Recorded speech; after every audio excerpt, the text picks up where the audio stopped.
नमस्कार, popular superfast news में आपका स्वागत है। मैं हूं आपके साथ समीक्षा दादी। आज इस सुपरफास्ट में बात होगी जातीय सर्वे वाले बयान अमित शाह पर खूब बोले लल्लन सिंह की।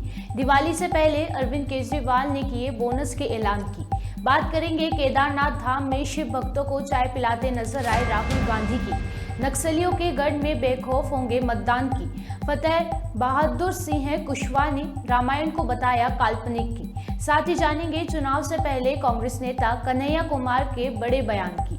जम्मू कश्मीर में चुनाव पर बोली महबूबा मुफ्ती की। बात करेंगे कैश सवाल मामले में फिर भड़की महुआ मोइत्रा की। भूकंप के बाद नेपाल से आई डराने वाली तस्वीरों की। और आखिर में बात होगी दिल्ली में दम घुटो हवा में हुई सुबह की। इसके साथ ही और भी तमाम बड़ी खबरों से आपको कराएंगे रूबरू।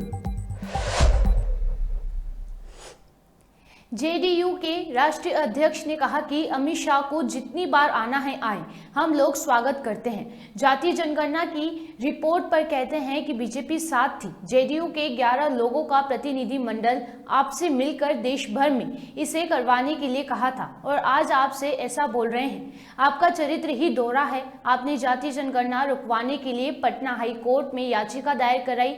यहां से खारिज होने के बाद सुप्रीम कोर्ट गए।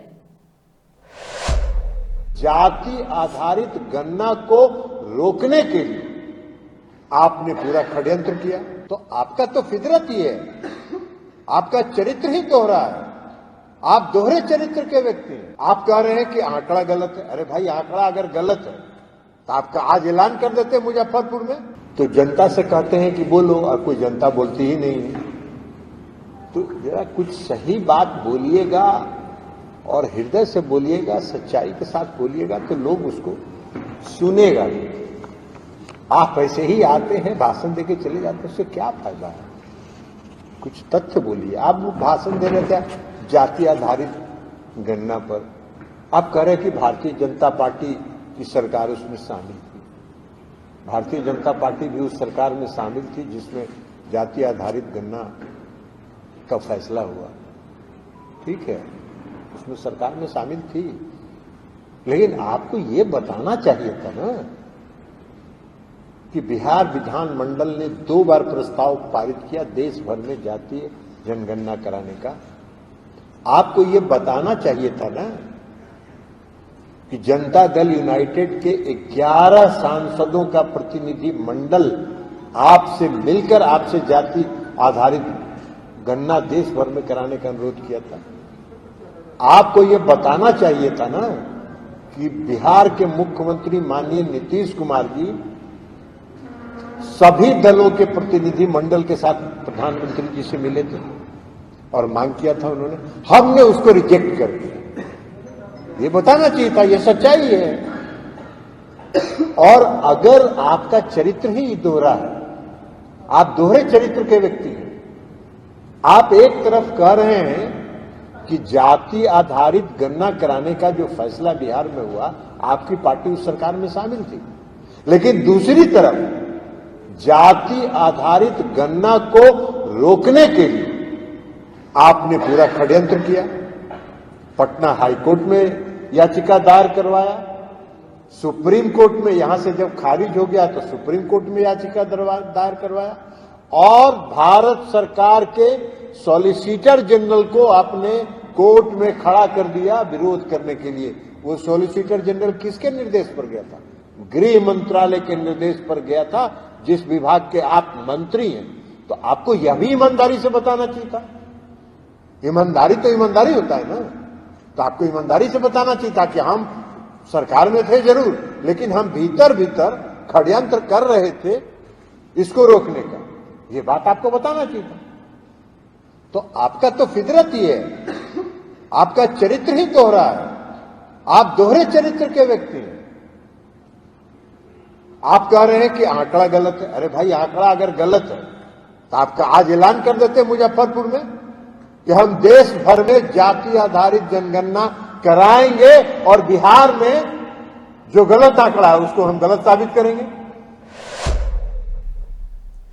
दिवाली से पहले दिल्ली सरकार ने अपने सरकारी कर्मचारियों को बोनस देने का ऐलान किया है। इसका ऐलान खुद दिल्ली के मुख्यमंत्री अरविंद केजरीवाल ने किया। उन्होंने कहा कि दिल्ली सरकार के सभी कर्मचारी मेरा परिवार हैं। त्योहारों के इस महीने में हम दिल्ली सरकार के ग्रुप बी और ग्रुप सी के कर्मचारियों को 7,000 रुपए का बोनस दे रहे हैं। दिल्ली सरकार में काम करने वाले कर्मचारी मेरा परिवार हैं और आज उनके लिए मैं एक खुशखबरी लेके आया हूँ। दिल्ली सरकार ने पिछले 8 साल में दिल्ली में शिक्षा, स्वास्थ्य, इंफ्रास्ट्रक्चर, पब्लिक सर्विसेज आदि के क्षेत्र में जितने काम किए हैं, जितने शानदार काम किए हैं, उसमें सबसे महत्वपूर्ण भूमिका हमारे दिल्ली सरकार के कर्मचारियों ने निभाई है। इन कर्मचारियों की कड़ी मेहनत और काम की बदौलत हम दिल्ली के लोगों के सपनों का शहर बनाने में सफल हुए हैं। ये महीना त्योहारों का महीना है और इस त्योहारों के मौसम में हम अपने सभी ग्रुप बी नॉन गजेटेड और ग्रुप सी कर्मचारियों को 7-7 हज़ार रुपये का बोनस दे रहे हैं। ये फैसला हमने दिल्ली सरकार की तरफ से लिया है। इस समय दिल्ली सरकार में लगभग 80,000 ग्रुप बी नॉन गजेटेड और ग्रुप सी कर्मचारी हैं। ये बोनस देने के लिए 56 करोड़ रुपए का खर्चा आएगा। इससे हमारे कर्मचारियों के घरों में त्योहारों में खुशियां दुगनी हो जाएंगी। एक सरकार के रूप में हमने अपने कर्मचारियों की ज़िंदगी को बेहतर बनाने के लिए हमेशा प्रयास किया है और ये प्रयास जारी रहेंगे। सभी कर्मचारियों को, सभी लोगों को दिवाली की बहुत बहुत 5 राज्यों में चुनाव से पहले कांग्रेस सांसद राहुल गांधी केदारनाथ पहुंचे, जहां केदारनाथ धाम में पूजा अर्चना की। इस बीच राहुल गांधी का एक वीडियो वायरल हो रहा है, जिसमें राहुल गांधी शिव भक्तों को चाय पिलाते नजर आ रहे हैं। कांग्रेस पार्टी ने इसे चाय सेवा का नाम दिया है। वहीं राहुल गांधी आदि शंकराचार्य के समाधि में पहुंचे।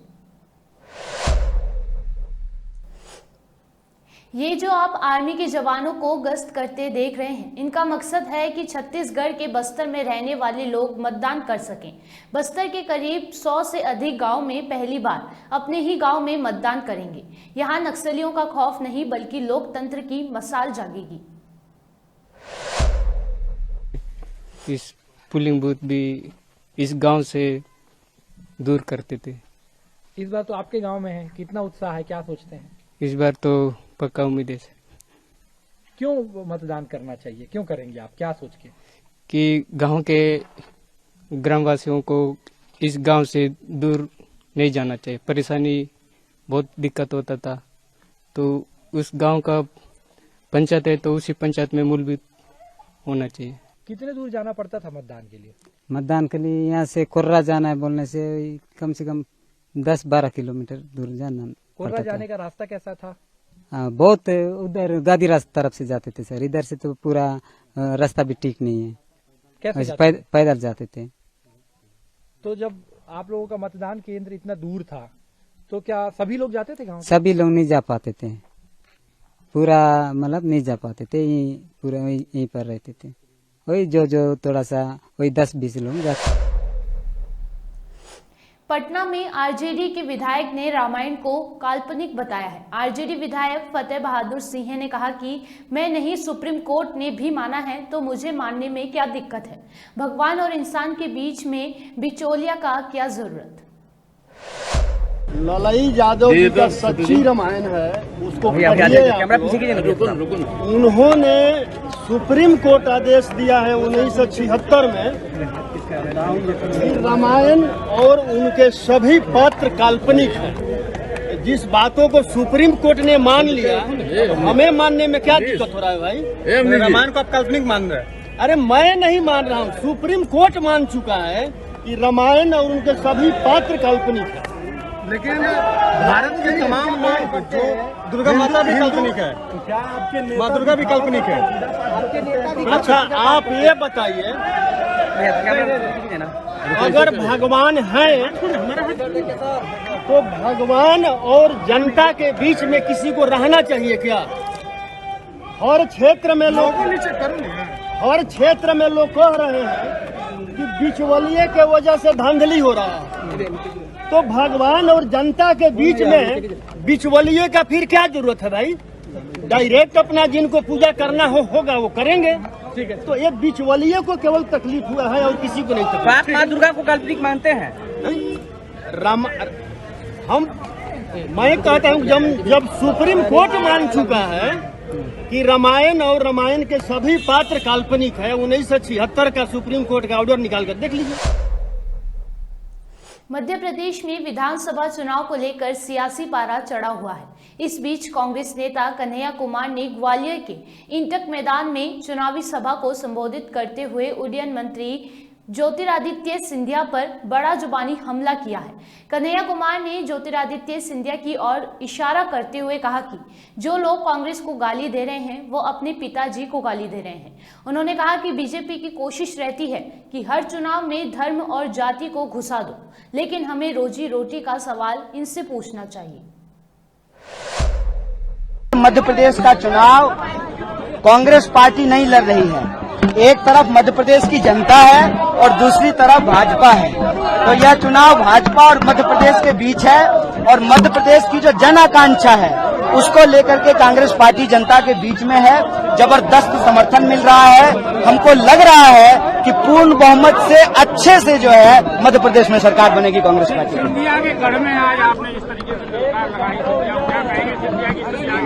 नहीं, देखिए देश में लोकतंत्र है, कोई किसी का गढ़ नहीं है। कश्मीर से कन्याकुमारी तक भारत एक है और हर भारतीय को हर जगह जाने का, आने का और अपनी बात रखने का अधिकार है। कोई जो है सामंतवादी व्यवस्था नहीं चल रही है। देश आजाद हो गया 1947 में ही। देश में संविधान का राज है, कोई किसी का गढ़ नहीं है। यह जनता का देश है, जनता का राज है।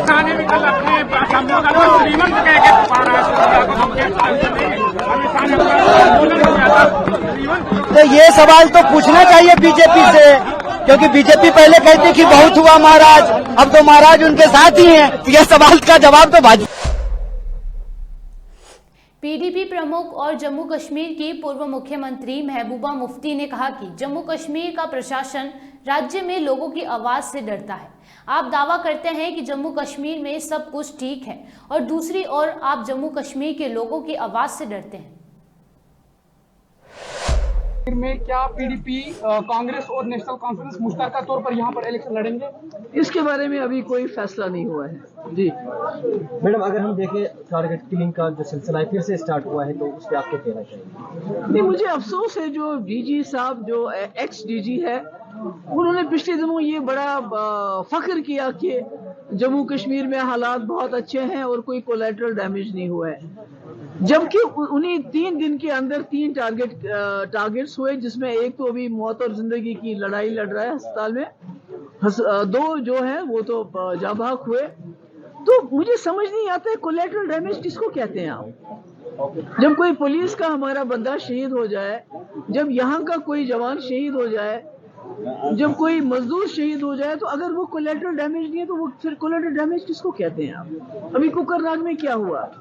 अगर यहाँ सब कुछ ठीक ठाक है तो यहाँ के लोगों की आजादी क्यों छीनी है? आप बात क्यों नहीं कर सकते हो? इतना बड़ा सानिया इस वक्त गाजा में हो रहा है, फलस्तीन में हो रहा है, तो आपके सरकार ने यहाँ ऑर्डर निकाले हैं कि इमाम साहब जो हैं वो उनके लिए दुआ भी नहीं मांग सकते, आप प्रोटेस्ट नहीं कर सकते हो। तो सबसे बड़ा जो डैमेज हो गया पिछले 5 साल में वो यहाँ के लोगों की आजादी, बात करने की, प्रोटेस्ट करने की। महापत जी, अगर हम देखें, चूंकि रिसेंटली एक ऑर्डर आ गया है जो कि गवर्नमेंट एम्प्लॉइज के लिए खुसूसन आ गया कि अगर उनके कुछ मसाइल होते हैं तो उसके बाद बहुत अफसोस की बात है। ऑर्डर आया है कि वो प्रोटेस्ट नहीं कर सकते। मैं वही तो कहती हूँ, तो बहुत अफसोस की बात है। एक तरफ से आप कहते हैं जम्मू कश्मीर में सब कुछ ठीक ठाक है, दूसरी तरफ से आप यहाँ के लोगों की बात करने से, यहाँ के लोगों की आवाज से घबराते हैं, डरते हैं। 5 लाख फौज है यहाँ पर, तो हम क्या करेंगे? अगर मुलाजिम के साथ बेचारा उसका प्रोविडेंट फंड का मसला है, जीपी फंड का मसला है, दूसरे मसाइल हैं, वो बात करना चाहता है, आवाज उठाना चाहता है, आपने उस पर भी बैन लगा दिया, तो ये कैसे चलेगा? पैसे लेकर संसद में सवाल पूछने के आरोपों से घिरी टीएमसी सांसद महुआ मोइत्रा ने एक बार फिर आचार संहिता पर निशाना साधा है। ये वही मामला है जिसे केस फॉर क्वेश्चन के नाम से जाना जा रहा है। एक बैठक 2 नवंबर को हुई जिसमें टीएमसी सांसद महुआ मोइत्रा पहुंची थी, फिर उन्होंने काफी तीखी प्रतिक्रिया दी। अब इसकी अगली बैठक 7 नवंबर यानी कि कल होनी है। लेकिन इन सबके बीच टीएमसी सांसद महुआ मोइत्रा ने सोशल मीडिया प्लेटफॉर्म एक्स पर लिखा कि वे जानकर हिल गई हैं कि भारतीय जनता पार्टी उनके खिलाफ आपराधिक मामले की साजिश रच रही है। उन्होंने कहा कि सीबीआई और ईडी जैसी केंद्रीय एजेंसियों को सबसे पहले 13,000 करोड़ रुपए के कोयला घोटाले में अडानी समूह की मिलीभगत की जांच शुरू कर एफआईआर करें। ये तबाही नेपाल में आए भूकंप ने मचाई है। कच्चे मकान जमींदोज हो गए हैं और पक्के घरों में दरारें आ गई हैं। आप इन तस्वीरों को देखकर समझ सकते हैं कि 3 नवंबर को आया भूकंप कितना खतरनाक होगा। कैसे घरों में सोते हुए लोग वहीं मलबे में दब गए होंगे। यह हालात किसी को भी डरा सकते हैं। यहाँ भूकंप आने के बाद भी 2 दिन से रेस्क्यू ऑपरेशन जारी है। राष्ट्रीय राजधानी दिल्ली सहित एनसीआर में प्रदूषण दिन ब दिन गंभीर होता जा रहा है। दिल्ली वाले इस दम घुटो हवा में सांस लेने को मजबूर हैं। कई इलाकों में आज सुबह एयर क्वालिटी इंडेक्स 400 के पार पहुंच गया है। दिल्ली के आईकेपुरम में AQI 466, ITO पर 402, लोधी रोड पर 388 AQ एयर क्वालिटी इंडेक्स दर्ज किया गया है। पराली का जो प्रॉब्लम है ये हर साल का प्रॉब्लम है, स्पेसिफिक इसी टाइम पे क्यों होता है और यहाँ पे इतनी हालत खराब है। मैं जोधपुर में था 15 दिन, वहाँ जोधपुर में तो आसमान में आप तारे गिन लो, उत्तराखंड में चले जाओ वहाँ तारे गिन लो। तो गवर्नमेंट को कुछ करना चाहिए। ब्लेम गेम चल रहा है, दिल्ली गवर्नमेंट बोलती है सेंट्रल गवर्नमेंट बोलती है दिल्ली गवर्नमेंट, और 500 किलोमीटर की रेंज भी नहीं है। हरियाणा और पंजाब तो कोई एक ही, अगर देखा जाए ज्योग्राफिकली कोई बहुत बड़ा डिफरेंस नहीं है। तो कुछ ना कुछ होना चाहिए। खाली मुझे नहीं लगता कि खाली पराली का ही कारण है, और भी बहुत सारे कारण है। तो कुछ ना कुछ होना चाहिए, क्योंकि दिल्ली में रहना मतलब ये है, अगर आप दिल्ली में रह रहे हो तो अपनी लाइफ जो है आप 5-7 साल डेफिनेटली कम कर रहे हो कंपेयर टू अदर प्लेस जहाँ पे ये सब स्थिति नहीं है। तो स्थिति बहुत ही दुर्भाग्यपूर्ण है। सुपरफास्ट टॉप 10 न्यूज में आज के लिए इतना ही। देश और विदेश की तमाम बड़ी खबरों से जुड़े रहने के लिए देखते रहिए पॉपुलर टीवी। धन्यवाद।